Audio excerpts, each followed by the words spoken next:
You'll be working with slide layers a lot in Storyline, so it's a good idea to get comfortable performing certain common tasks. For example, you'll often be creating additional layers. Now, there are a couple of ways you can do this. One way is to go down to the Layers panel and select the new layer icon. That's one way to do it.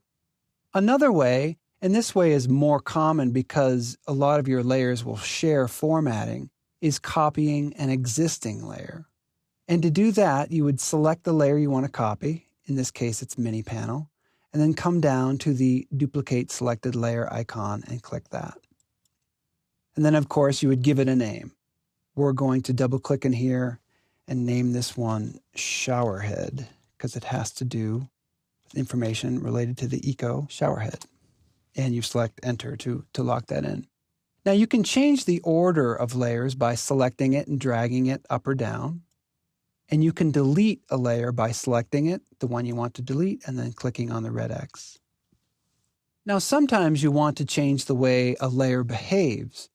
To do that, you'll click the gear icon off to the right, and that brings up the slide layer properties. I just want to point out a few options here.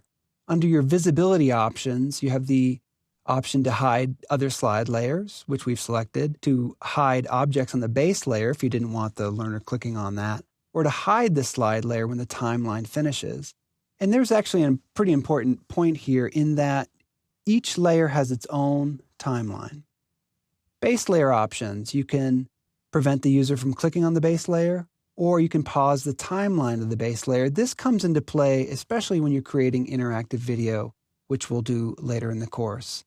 And the revisits option. This would come into play if you had an interactive object in your layer, say a button with a visited state.